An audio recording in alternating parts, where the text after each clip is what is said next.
Ah, siguro by now, lahat tayo, no, kung regular naman tayo na nakakapag-church dito sa ating pamilya iglesia, halos lahat tayo ay familiar na and we can quote yung ating benediction. Ano yung ating benediction? The Lord bless you and keep you. The Lord make His face shine upon you and be gracious to you. The Lord turn His face towards you and give you peace. So, madalas, hindi ko na maalala kung kailan tayo nag-start na ginawa yun na at the end of our service, nagde-declare tayo netong benediction na to. Pero gusto kong sabihin sa inyo, mga kapatid, na itong benediction na to, hindi lamang siya ginagamit at the end of every Sunday service or at the end of every fellowship na ating ginagawa. At dapat din nating maintindihan kung ano yung kaisipan ng Diyos, o kung ano yung konsepto, kung ano yung idea na gusto niyang ibigay sa atin dun sa benediction na yon. Okay? Kaya naisip ko, hindi lang siguro naisip, kundi nilagay ng Panginoon sa heart ko at saka sa mind ko na medyo parang bigyan ng paliwanag. Parang alam mo yun, yung parang pinaka-nitty-gritty nung Numbers chapter 6 verse 24 hanggang 26 na to. So para maintindihan natin yung buong meaning na gustong i-convey ng Diyos sa atin dito sa benediction natin na ito. Or else kasi parang ang mangyayari, parang we just declare it dun sa pagkatapos ng ating church service pero without really understanding, without really going deeper dun sa pinaka-meaning o yung gusto ng Panginoon na ipaabot sa atin with regards to this benediction. So ang magiging series po natin, mga kapatid, paki-flash na, is entitled The Blessing. Okay? The Blessing, kasi halos lahat ng blessing, hindi blessings plural, kundi blessing singular, nakapaloob na dito sa benediction na to ng Numbers chapter 6. Okay? Okay lang sa inyo to, pag-usapan natin. Nag-pray na naman tayo at hiningi natin yung tulong ng Espiritu na maintindihan natin to. So, at eto na rin yung na-prepare, kaya hindi naman to pwedeng palitan ng ng ngayon din. Okay, so we will be talking about the blessing. So, balikan natin yung kung saan nanggaling etong benediction na to na ginagamit natin. Of course, it's found in Numbers chapter 6 beginning verse 22 hanggang 27. Pero ang dinideclare lang natin after the service is yung verse 24 hanggang 26 kasi yun yung parang pinaka-content niya, pinaka-content, okay, nilalaman nung the blessing. Let's just start in verse 22.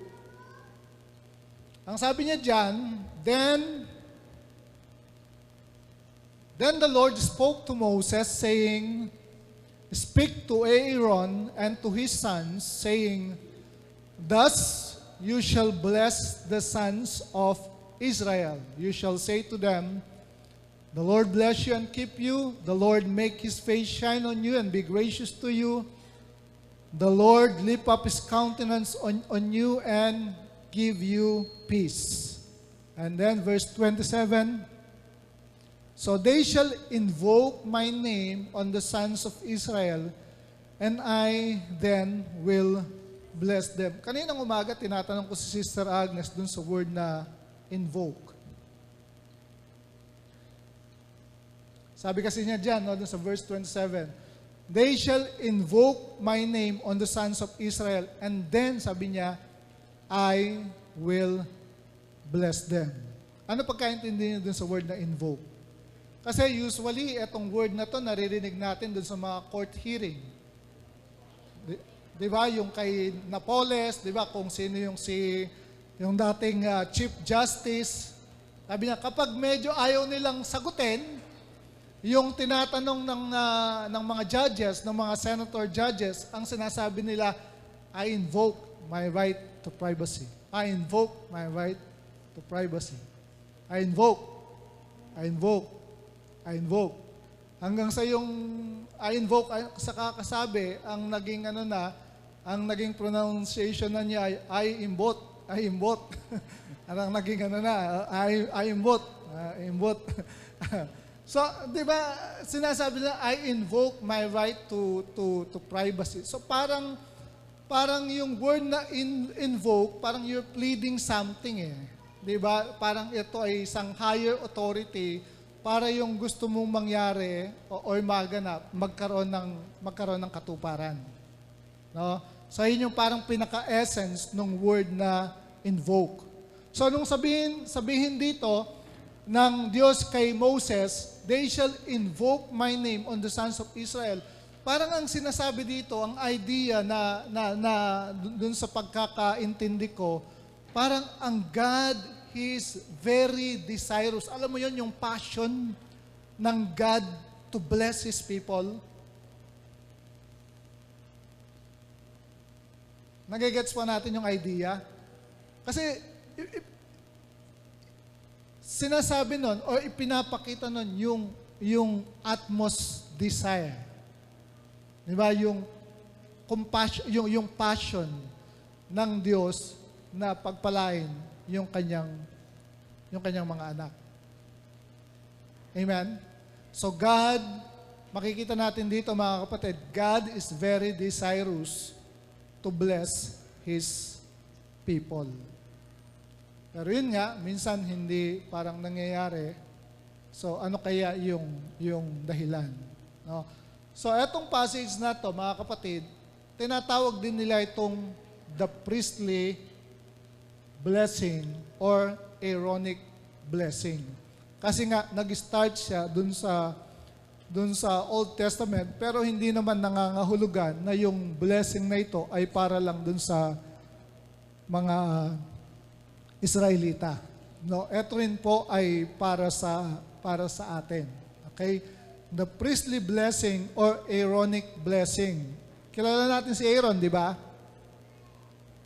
Kilala natin si Aaron? Hindi yun yung kaklase mo, hindi yun yung kapitbahay mo. Si Aaron, of course, siya yung kapatid ni Moses. At siya yung tumayong parang spokesperson ni Moses dahil medyo utal-utal magsalita si Moses eh. At sa kanya din nag-start yung tinatawag na Old Testament priesthood. Yung pagiging pare o yung pagiging saserdote. Okay, ang priest, alam natin dun sa Old Testament, sila yung parang namamagitan. Tigapamagitan, parang mediator between God at saka people of Israel. Sila lang, etong mga priest na to, ang pwedeng pumasok dun sa tabernacle, yung tinatawag na holy place, pero hindi lahat sila ay makakapasok dun sa most holy place or yung Holy of Holies. Yung high priest lang ang makakapasok doon. Diba? Si Aaron at saka yung ibang mga magiging mga high priest. At sila lang sa Old Testament, mga kapatid, ang pwedeng mag-invoke nung blessing. Kaya ang tawag nila doon, priestly blessing. Sila yung nagde-declare. Okay? Naintindihan natin? Pero alam natin sa New Testament, abolish na yung Aaronic priesthood. Wala nang pare, wala nang saserdote. Okay? Pero meron tayong high priest. Nakakasunod po kayo mga kapatid? Pero inibigyan ko lang kayo ng konting background para maintindihan. Meron tayong high priest na pumalit dun sa Old Testament priesthood. Sino yon?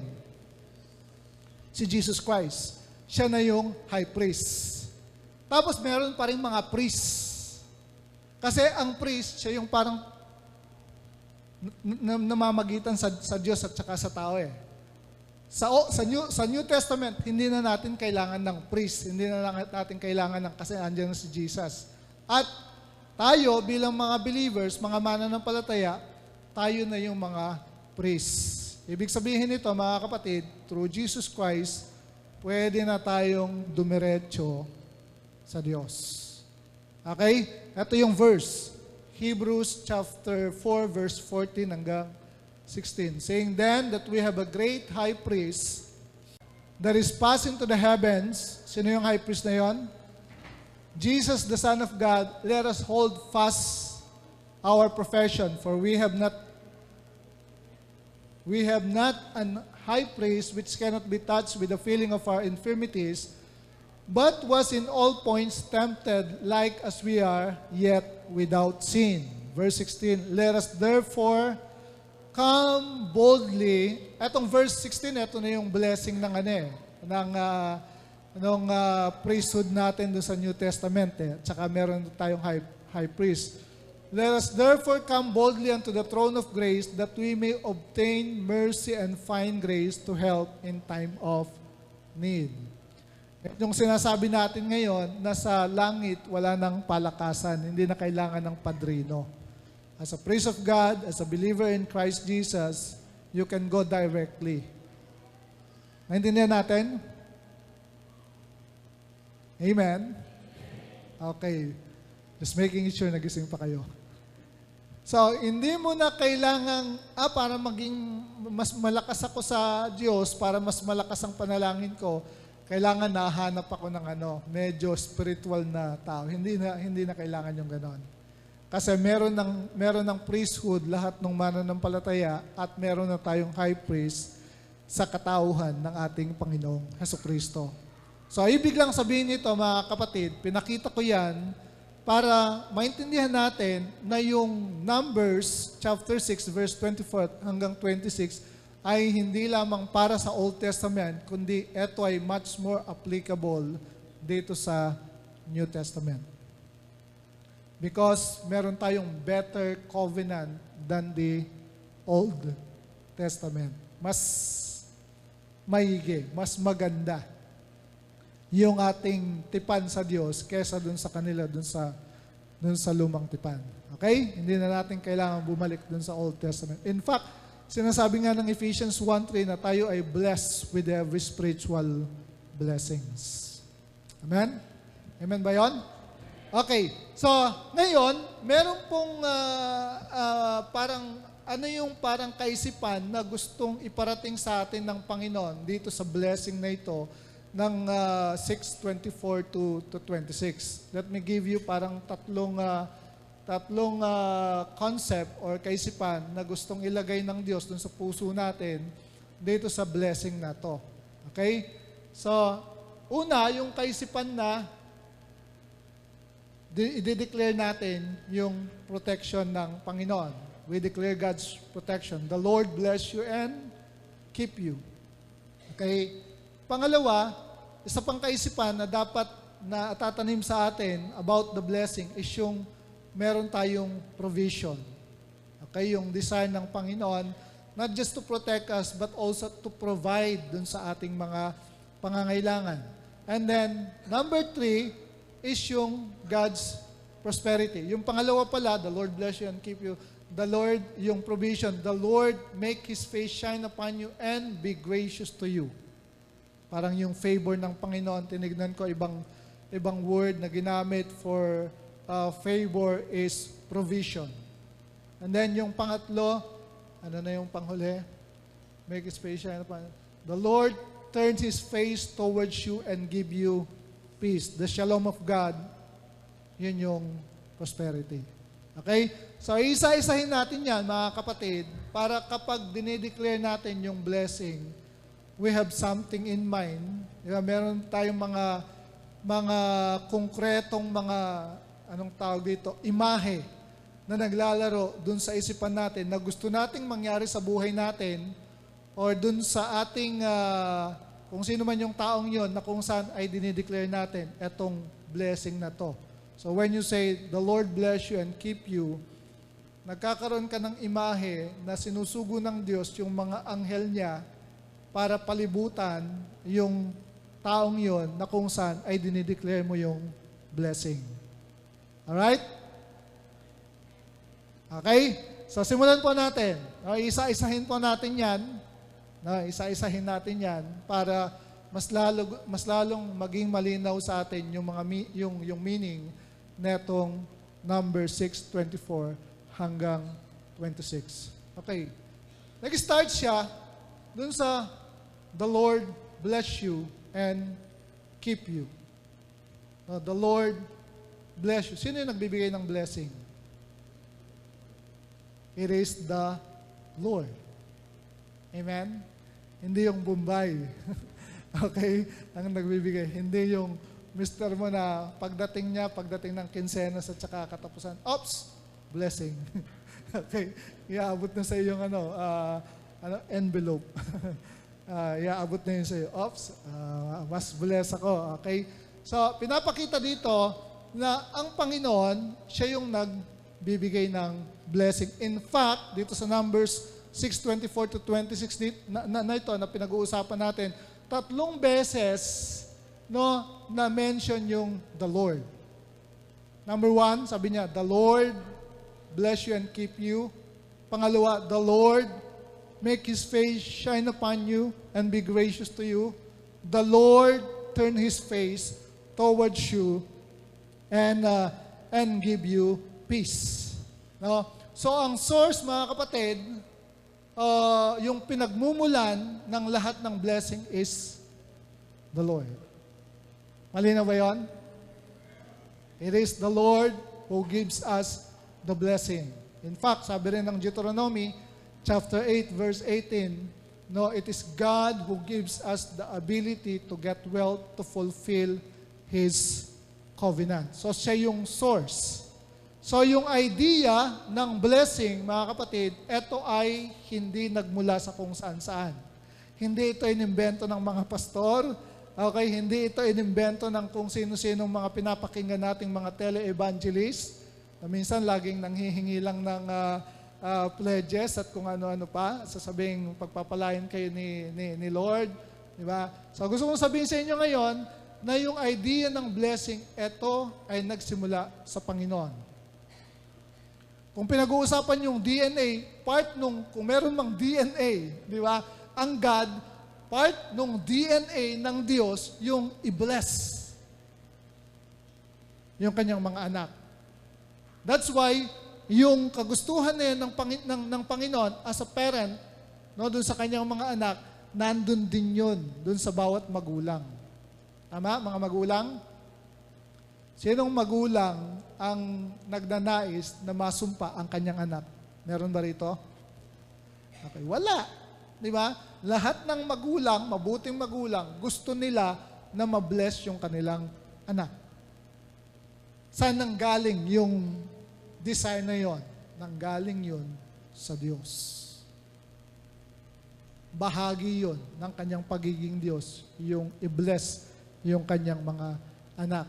Sa simula pa lang, first book, di ba? First chapter ng Bible, Genesis chapter 1, verse 22, anong sabi dyan? After God created Adam and Adam and Eve pala, Adam and Eve, ang sabi niya, God, anong unang-una niyang ginawa? Bless them. Binless niya kagad sila. And He said to them, be fruitful and multiply and fill the waters in the seas and let birds multiply on the earth. Sa idea ng Panginoon, sa Kanya nag-start yan. Okay? Sa simula't simula pa lang, gusto na ng Panginoon na pagpalain yung Kanyang creation. At isa pang bagay na gusto kong matanim sa inyo, mga kapatid, when it comes dun sa blessing, kapag binless ka ni Lord, hindi ka pwedeng i-curse ng sino man. Whom the Lord hath blessed, no one can curse. Okay? Sino sa inyo natatakot dun sa mga sumpa-sumpa pa? Kulam-kulam. Diba? Hindi na tayo tinatablan nun. Yung mga mali-maligno, nuno sa punso, etc. etc. Okay? Natatandaan niyo yung kwento nung sa Numbers din actually ito sa Book of Numbers. Si Balaam pagkaka-pronounce, Balaam sa Tagalog. Okay? Inutusan siya nung hari ng, kasi that time, ito yung, balikan lang natin ng konti yung kwento. Ito yung time na yung mga Israelita papasok na dun sa Promised Land. Hindi sila tinatanggap ng mga surrounding nation, kaya ang nangyayari, nalulupig nila lahat ng kumakalaban sa kanila. Nung nandun na sila doon sa parte ng Moab, merong isang hari doon na ang pangalan ay Balak. May Balak siya na masama. Okay? Balak or Balak. Sa Tagalog, Balak. Kasi may Balak siya na masama dito sa mga Israelita. Ngayon, natatakot na sila eh. Natatakot sila doon sa mga Israelites dahil parang merong kakaiba, merong certain na God, no, itong mga Israelita na hindi kaya ng mga gods nila, mga maliliit. Ang ginawa nitong si Haring Balak, nagpadala siya ng mga prinsipe kay Balaam at ang intensyon, itong si Balaam, isa siyang parang prophet. Okay? Prophet na pinangangalakal yung kanyang prophet, pero hindi siya prophet ng Israel. No? Para siyang somehow yung, anong tawag dito, yung nagpa-practice ng sorcery, ng divination, at nagpa-prophesy. So parang ganon, pero hindi siya isang Israelita. So ang ginawa nila, mga kapatid, ang sabi ni Balaam, ni Balak, dito sa mga inutusan niya ng mga prinsipe, ipa-curse kay Balaam ang mga Israelites. Okay? I-curse mo itong mga Israelites. Kasi, sabi ni King Balak, o ni Balak, kung sino man yung ibe-bless mo, nabe-bless. Kung sino yung i-curse mo, nagka-curse. Okay? So ngayon, ang naging tugon nitong si Balaam na isang prophet, somehow, na yung kanyang pagiging prophet, yun yung kanyang nagiging prophet, nagiging kanyang pakinabang. Sige, sabi niya, sasangguni ako sa Diyos. Okay? Sa panaginip, sabi niya, tingnan ko kung ano yung sasabihin sa akin ng Panginoon. So, dinalaw siya ngayon, itong si Balaam ng Diyos, ang sabi niya, hindi mo pwedeng i-curse. Chapter 22, Numbers chapter 22, verse 8 yata yun. Ang sabi nung magpakita ang God kay Balaam, hindi mo pwedeng i-curse yung aking binless. Okay? Blessed or blessed etong people na to, the Israelites, the people of God, yung mga Israelita, hindi mo sila pwedeng i-curse. Nagpumilit pa nga. Ito yung pangyayari na nagpunta pa rin siya, sakay siya ng kanyang asno, yung asno na sinasakyan niya, nakakita ng anghel dun sa daraanan, merong sword. Di ba? Kaya lumilihis yung asno. Every time na lumilihis, 3 beses na lumihis yung asno, yung donkey, lagi niyang, anong tawag dito? Pinapalo. Hanggang sa magsalita na yung kanyang donkey. Ba't mo ako pinapalo? Di ba? Sabi ng donkey, hindi ba all your life, dun sa pagsisilbi ko sa'yo, all my life, sabi niya, yung pagsiserve ko sa'yo, naging masunurin ako sa'yo. Oo, sabi niya.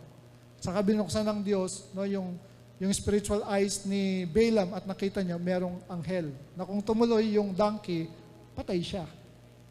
Okay? So yun yung kwento. Ilang beses yun, na tinry pa rin, disobedient itong si Balaam Yun ang pinagkakakitaan niya na-curse. Pero every time na magpo-pronounce siya ng curse, ang lumalabas sa bibig niya is blessing. Actually, napakaganda nung mga isa siya dun sa nag-utter ng prophecy about the Lord Jesus Christ. No, dun sa 22, 23, and 24.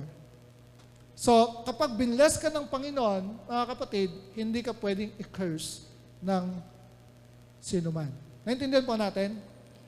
That's why, tayo bilang mga Kristiyano na ginagamit yung authority ng name ni Jesus at saka ng blood ni Jesus Christ, very powerful yung mga salitang binibitawan natin dun sa ating bibig. Okay? Ito yung verse, bigay ko sa inyo. Numbers 23, verse 20. Behold, sabi niya, I have received, sabi niya ni Balaam. Behold, sabi niya, I have received mission to bless. And sabi niya, God hath blessed. And sabi niya, I cannot reverse it.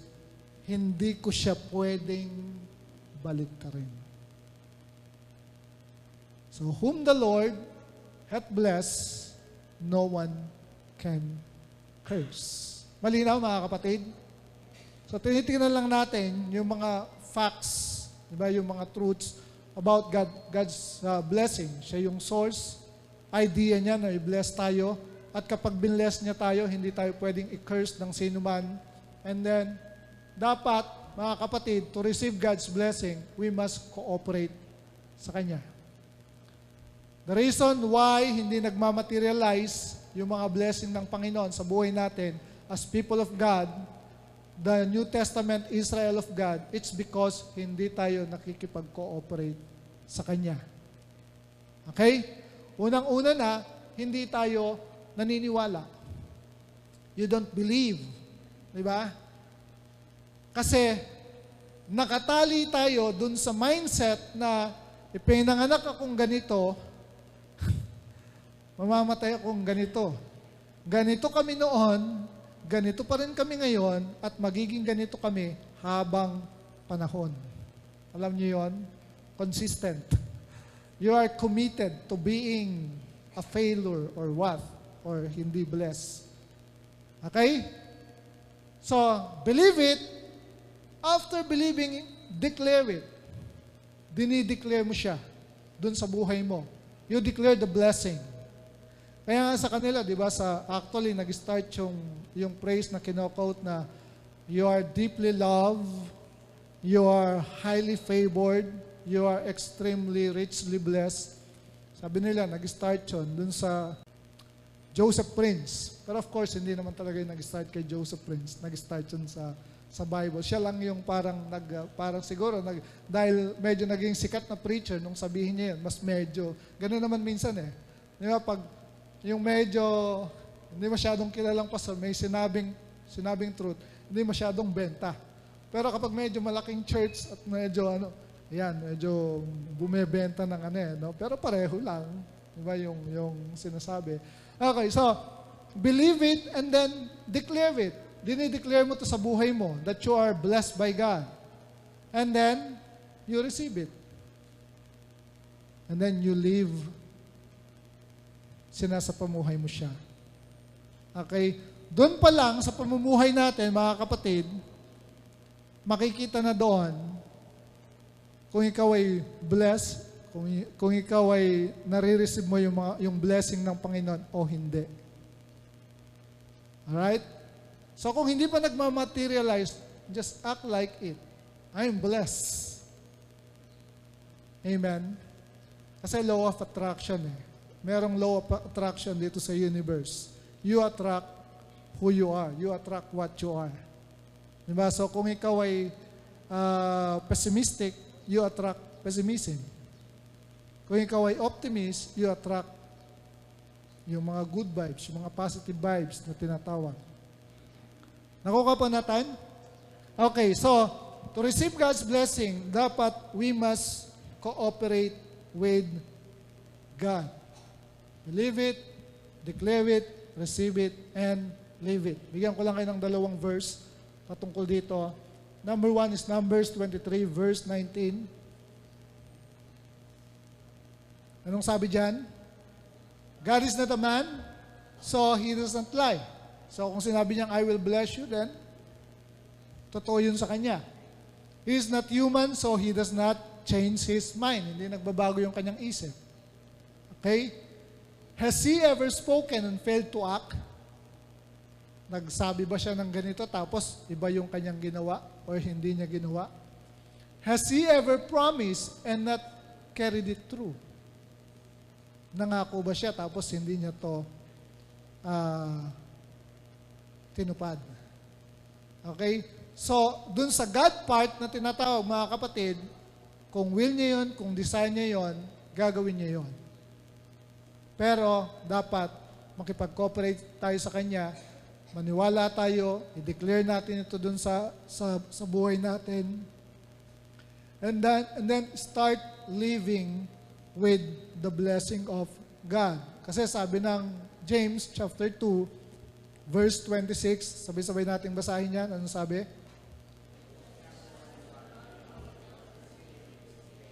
Okay. So faith without work is dead. Live it. Di ba? Live the blessing of God. Okay? Live as a blessed person bilang isang tao na blessed ng Panginoon. So the Lord bless you. Idea niya yon, desire niya yon, yun yung passion niya. Kapag binless tayo ng Panginoon, walang pwedeng mag-curse sa atin. Pero para mangyari yon, kailangan makipag-cooperate tayo sa Kanya. Di ba? So yung unang-unang blessing na binibigay sa atin ng Panginoon is the blessing of protection. The Lord bless you and keep you. We declare God's protection dun sa ating mga buhay. Hindi ko alam kung sino sa inyo, bago kayo aalis ng inyong mga bahay o yung inyong mga anak o yung inyong asawa bago lalabas ng bahay, papasok sa trabaho o papasok sa school, sasabihin niya, the Lord bless you and keep you. Parang sinasabi ko, I declare God's protection sa buhay mo. So yun yung unang blessing na ipinapakita dito na dapat nating maintindihan so that we can declare yung protection ng God dun sa buhay natin. Alam natin, paglabas natin, merong iba't ibang panganib, di ba? Pero kapag dineclare natin yung protection coming from God, rest assured, meron tayong katiyakan na iniingatan tayo ng ating Panginoon. So this is the first blessing, mga kapatid, yung the blessing of protection.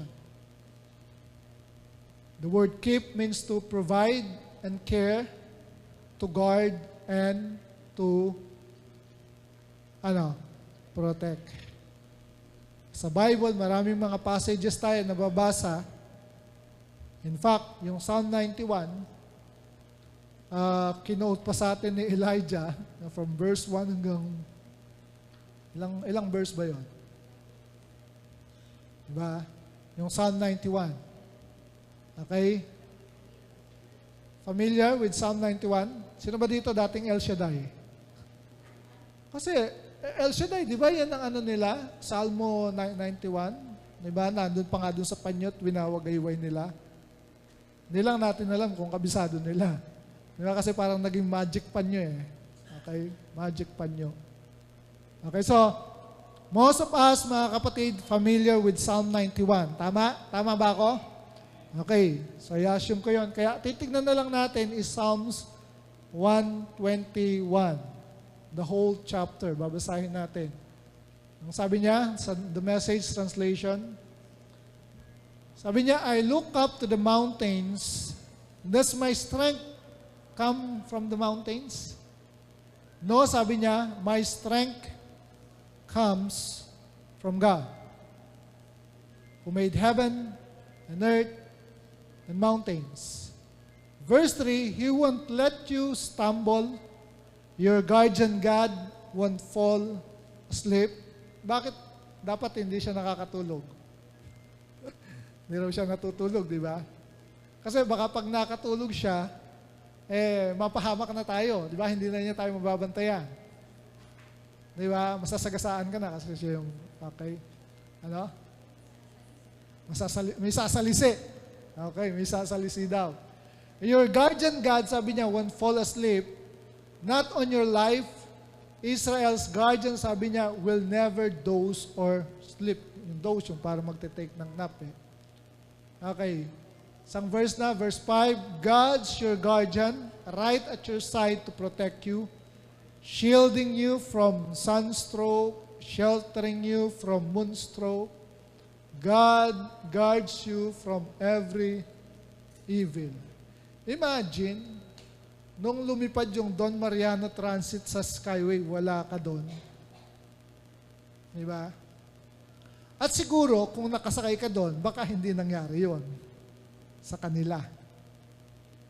Tama? Kasi merong God, your guardian God, sabi niya, won't fall asleep, shielding you. God guards, sabi ng verse 7, God guards you from every evil. He guards your very life.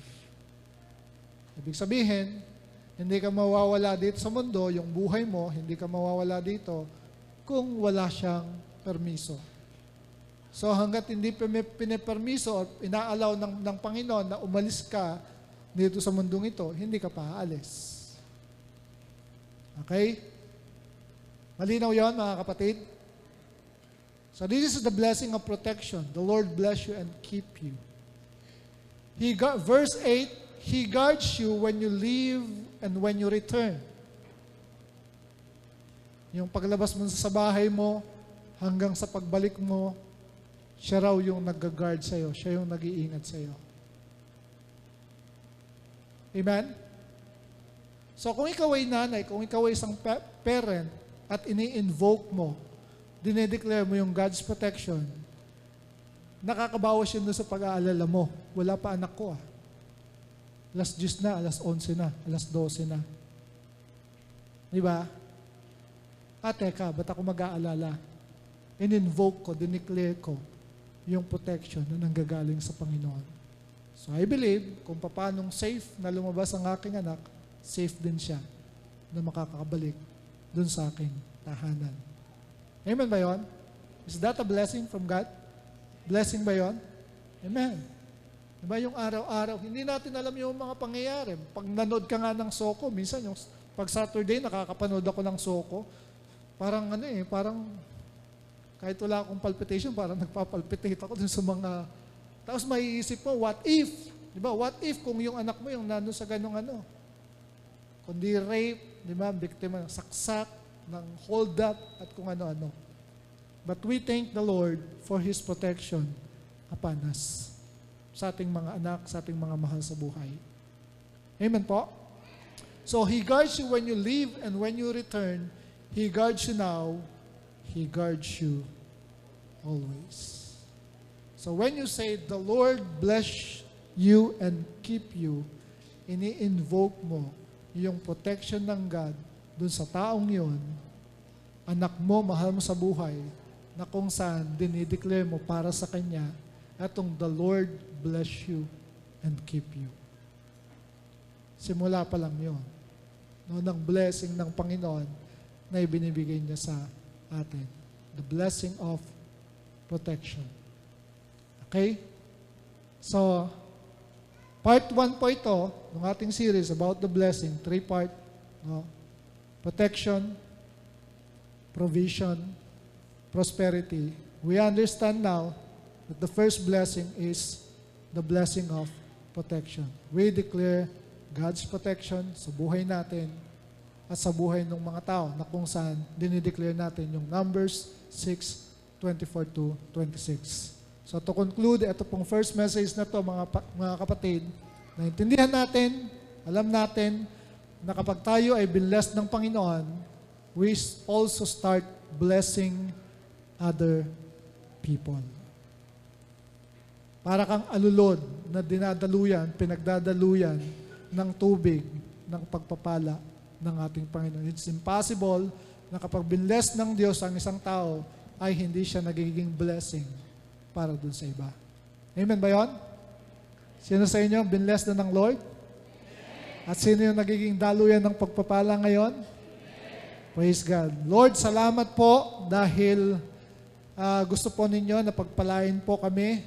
Lord, it is always been your desire since the beginning of time na i-bless ang inyong people, ang inyong mga anak. Kaya nga merong Numbers 6:24-26 at merong ibang mga passages pa sa Bible, Lord God, na kung saan ay ini-enforce, nire-reinforce itong truth na ito, Lord God, na gusto po ninyong i-bless ang inyong mga anak.